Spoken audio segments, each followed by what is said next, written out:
جب اللہ نے مجھے حق دیا ہے تو میں جہاں بہتر ہو نکاح کر سکتی ہوں، تو پھر دنیا والے کون ہوتے ہیں جو بلا وجہ مجھے اس حق سے محروم کرے؟ شرط بس یہ ہے کہ میرے بچے میرے ساتھ رہیں۔ میں چاہتی ہوں میرے شوہر میرے ساتھ میرے بچوں کو بھی دل سے قبول کرے، ان کی کفالت کرے، ان کی بہترین تربیت کرے۔ مجھے اللہ تعالیٰ کی ذات عالی سے امید ہے آپ کے توسط سے بہترین رشتہ جلد مل جائے گا اور میں بیوہ سے بیوی تک کا سفر طے کرنے میں کامیاب ہو جاؤں گی انشاءاللہ ثم انشاءاللہ۔ بسم اللہ الرحمن الرحیم۔ دین کے کاموں میں معاونت کرنے والی خاتون کا رشتہ، زبردست رشتہ جی، آپ سنیں گے تو ایمان تازہ ہوگا، ایسی ایمان افروز کارگزاری ان خاتون کی۔ السلام علیکم ورحمۃ اللہ وبرکاتہ۔ مولانا عادل محمود صاحب، آپ کی نکاح آسان تحریک انٹرنیشنل کا چرچا میں نے مختلف سوشل میڈیا پلیٹ فارم پر دیکھا۔ میں نے بہت کوشش کی کہ آپ سے رابطہ کروں مگر ہمت نہ ہوتی تھی۔ میں ڈرتی تھی کہیں آپ بھی میرے گھر والوں کی طرح مجھے نظر انداز کر کے یہ نہ کہہ دیں کہ ایک بیوہ کا رشتہ کروانا تو بڑا مشکل کام ہوتا ہے، لیکن جب آپ سے بات کی تو مجھے احساس ہوا آپ مجھ جیسی خواتین کے لیے درد دل رکھتے ہیں اور ان کے لیے حلال راستہ آسان کرنے کی کوشش کرتے رہتے ہیں اور آپ ان کے گھر بسانے کی ہر ممکن کوشش کرتے ہیں۔ مجھے آپ سے بات کر کے یہ امید ہو چلی کہ مجھے جلد ایک نیک شوہر بہترین محافظ کی صورت میں مل جائے گا جو میرے بچوں کے لیے بھی مشفق باپ ثابت ہوگا انشاءاللہ۔ میری عمر 36 سال ہے، میرا تعلق پنجاب جہلم سے ہے، ذات کے اعتبار سے میں راجپوت ہوں، دنیاوی تعلیم بھی اچھی ہے، دینی تعلیم میں حفظ کی سعادت حاصل کی، اس کے بعد درس نظامی مکمل کیا۔ میرے 2 بھائی 3 بہنیں ہیں جو سب کے سب شادی شدہ ہیں۔ میری شادی ہوئی تھی لیکن شوہر کی وفات ہو گئی، شوہر فوج میں تھے اور وہ اللہ کے پاس چلے گئے، شہید ہو گئے۔ میرے 2 بیٹے ہیں، ایک کی عمر 9 سال، دوسرے کی عمر 7.5 سال۔ میرے شوہر کی انتقال کو کافی سال ہو گئے لیکن میری دوسری شادی نہیں ہوئی، تو یہ زیادہ بہتر ہے کیونکہ ہمارے ہاں چاہے بیٹی کی عمر بڑھتی چلی جائے اس کی شادی برادری سے باہر نہیں کروائی جا سکتی اور بھی طرح طرح کی بہانے بنا کر شادی میں رکاوٹ ڈالی جاتی ہے۔ میں نے اس ظالم رسم کو توڑنے کی نیت کی اور اس سلسلے میں آپ سے رابطہ کیا۔ میں آپ کے ادارے کے متعلق پوسٹ ویڈیوز دیکھ کر اپنی مدد آپ کے تحت اپنے اور اپنے بچوں کے بہتر مستقبل کی خاطر شریعت نے مجھے حق دیا ہے اس کو استعمال کرتے ہوئے آپ سے رابطہ کر رہی ہوں۔ یہاں کوئی کسی کو نہیں پوچھتا،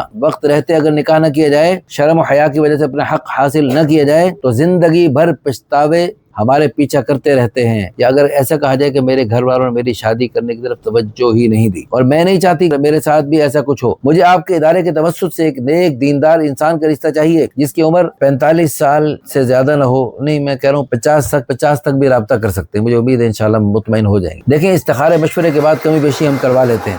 پاکستان میں جو علماء بڑے پیمانے پر دین کا کام کر رہے ہیں، میں ان کی دوسری تیسری چوتھی بیوی بننے کو بھی تیار ہوں۔ اگر کوئی رشتہ مدینہ طیبہ سے مل جائے تو میری خوش نصیبی ہوگی۔ جزاکم اللہ خیرا، احسن الجزاء فی الدارین۔ لو جی ماشاءاللہ بہت نیک خاتون ہے، ہمارے دل سے دعا ہے اللہ پاک اس کے نئے جوڑے بننے میں آپ بھی معاون بن جائیں اور تاکہ قیامت تک کی اس مبارک جوڑے کے ذریعے جو نیک نسلیں وجود میں آئیں اور ان کے جو پہلے بچے ہیں ماشاءاللہ وہ بھی نیک بنے، حافظ عالم بنے، دین کے خادم بنے اور اسی مبارک جوڑے کے ذریعے قیامت تک جو نیک نسلیں وجود میں آئیں گی، جو خیروں کے سلسلے چلیں گے، قیامت تک چراغ سے چراغ جلتے رہیں گے، وہ سب کا سب آپ کے لیے بھی صدقہ جاریہ، آخرت کا ذخیرہ، بلندی درجات کا ذریعہ بن سکتا ہے۔ اس ویڈیو کو لائک کر کے، شیئر کر کے، اچھے کمنٹس کر کے۔ جزاکم اللہ خیرا۔